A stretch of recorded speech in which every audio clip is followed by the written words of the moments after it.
Hey guys, Chris again from ClassicVWBugs.com, and I got a pretty cool video for you today. I'm with Doug Lee. He's out of Jacksonville, Florida. He reached out to me about fenders, and if you don't remember, a couple months back, I did a post or I did a video on CIP1 now offering BBT fenders, which are really high quality fenders. They're more correct. They got the right shape, and will help you, attach these fenders to your Beetle without much modification. Well, at least we hope. The early Beetles had that nice pronounced look to them, especially around the headlight area. And Doug is here to show us that he's got the BBT fenders and he's got the Klassic FAB fenders. Remember, Klassic FAB with a K. So, Doug, take it away. Well, first of all, how are you doing? You're down in Florida. I'm up here in the cold crap of New York.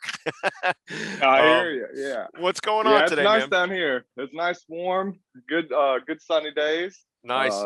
Just good time to work on the cars right now, not freezing out in the garage. There you go. I'm hoping to get down there. Hopefully I could be a brother to you down there one day, and I'll be a Floridian. So yeah, I'm hoping. I'm working on that. So, but yeah, let's take us to your little journey here with fenders, and tell me what you got. I'd love to see it. All right. So let me back up here. So I have a 56 bug right here. Nice. Look at that. That I'm restoring. The front fenders, I got the BBTs, and the rear fenders, we got the Klassic FABs. Right. I think both of them are pretty good quality. The big thing, I guess we'll start from the top. The packaging when we got them, I think the BBT wins that. The BBT, they came individually packaged. Okay. You can see when we look at these fenders, they're super clean. There's no scratches on them. They're packed very well. Yeah. The Klassic FAB, on the other hand, once we got those, they were basically put in one box, kind of shoved together. They weren't damaged or anything, but I think the finish on them is a little bit more rough around the edges. No kidding. Okay. Since they're packaged together during the shipment, they scratch up. Granted, it's going to get painted anyway, but right. You can tell it's a little bit. I don't know if you can really get a good side of it, but I guess this one over here. Let me take a look. This one over here. What were the price points of the two different fenders? Price points. Well, I guess I don't know if they're really too comparable since they're front and rear. So it seems like the rear fenders always are a little bit cheaper than the fronts. But okay, yeah. The front ones were running me. I think I got them on sale at $500 a pop. Wow. Okay. But since it's going through CIP1, it was free shipping. Right. So I spent $1,000 for both front fenders. The Klassic FAB, they ran me $395 a piece, and then the shipping, if I recall, was $150. Gotcha. I think it was much easier to order the BBT over the Klassic FAB. Okay. One stop, you click it, it's in the cart, it's shipping out in a few days from CIP1, and that was when they were still relocating their facilities, and they were really quick.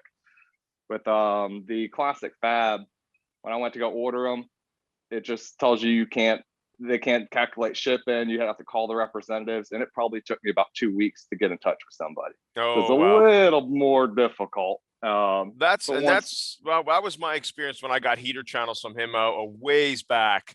And we're talking about, I think Gerson is still in charge of it. I don't know.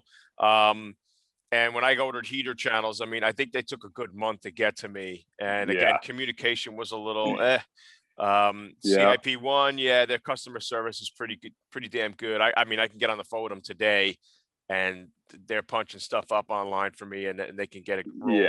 Yeah. They're really. I thought that part was convenient, and then it was through phone calls and emails with Klassic FAB. It was very difficult to get in touch. I'd say in the end, their customer service ended up being okay. Like, they didn't give me a hard time when I called them. When they shipped my fenders, when I received them, they didn't have the holes for the overriders, and that's what they had pictured on their website.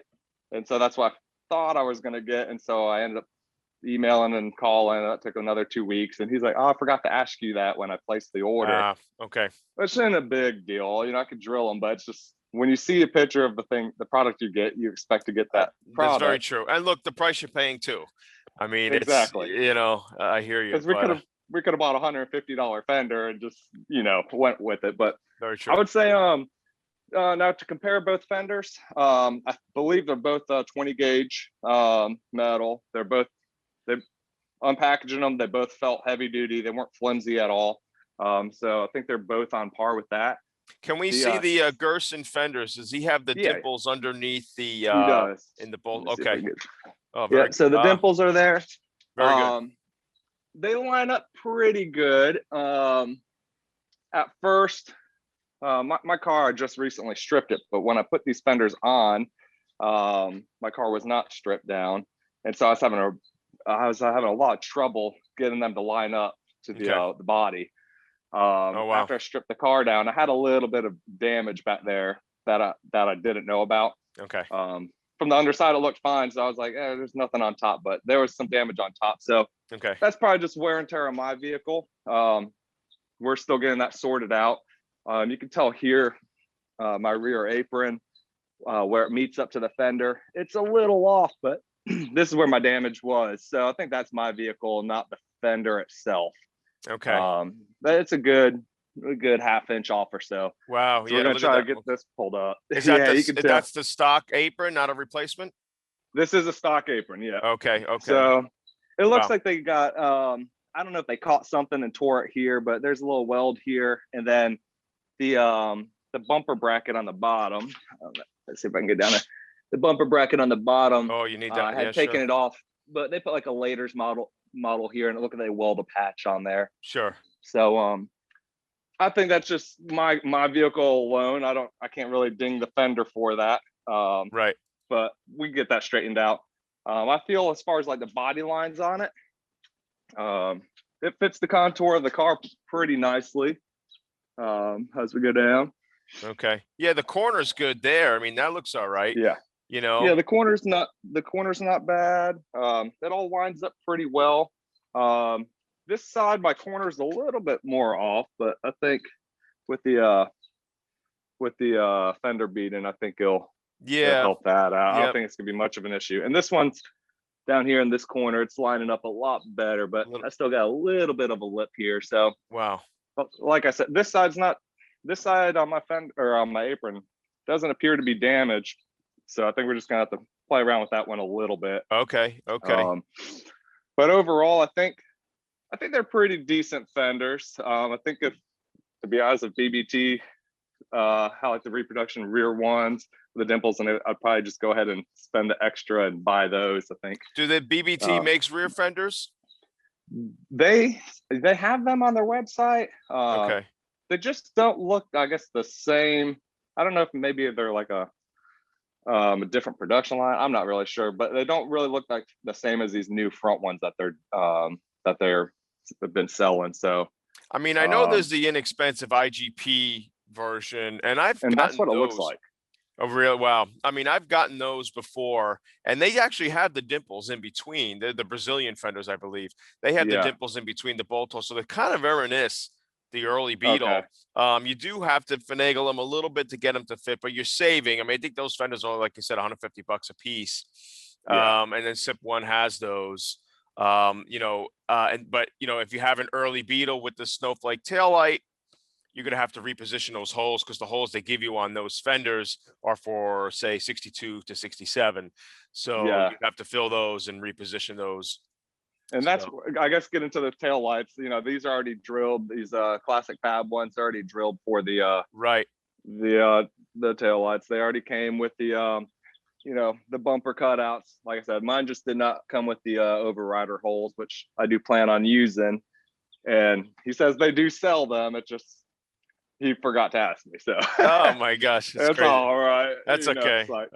Can we see the front fenders again? Yep. Let's go up to the front. So the front fenders, I said, these appear to have a much more finished quality to them just out of the box. Right. They're really they're super smooth. The Klassic FAB ones, they're pretty rough when you feel them. They do have a headlight bucket in here. Oh, and they got the conduit tube too. Yeah. So it has Nice. the conduit. Mine's not quite lining up with my body, but I don't have any front end damage. This is the front clip. Okay. So we'll probably just have to cut this and re-weld it and position it in place. It's just a hair off. Yeah. These ones now, they did bolt up to my Bug way easy. I threw them on. There was no finagling them to get them into the proper position. They went right on. Okay. They're lined up real nice. You can see the corners here where they meet up. Nice. It's super tight. It matches the front apron really well on both sides. Oh, very good. Yeah, that looks really nice. And even the line around the headlight bucket, you know, that's got that tuck, that kind of dimple that they have around the outside portion of the headlight bucket is there. Oh, yeah. You know, because I know aftermarket ones, it's more of a smooth look, you know, so yeah, very cool. So they do have like a nice contour to them right there at the bucket. For the running boards, you can see. Oh, look at okay. I'll try to get They got the bulge. Yeah, they got the nice bulge to it. It fits my body line really well. I have a little bit of damage here, but this is my car that had the damage. But if this wasn't damaged, I think it would fit better. Absolutely perfect. Nice. Yeah, it looked like maybe somebody had a little fender bender there and they drilled it and pulled it. So I have to bang that in and fill those holes. So basically you're almost at like $2,000 for a set of fenders. Yeah, that's pretty much exactly what I spent. My gosh, that is unbelievable. I mean, what it has become, you know, I remember getting fenders from, you know, JC Whitney back in the day for $60 a piece. Yeah, it's remarkable how far it's come and how expensive the hobby has become. It has. You know, this is again for someone that's kind of more of along our lines. We wanted it to look correct, but if you're not so concerning about correctness, so to speak, you know, you could go with inexpensive fenders. Again, no fitment, you know, quality, thickness of metal quality is probably not going to be there like these.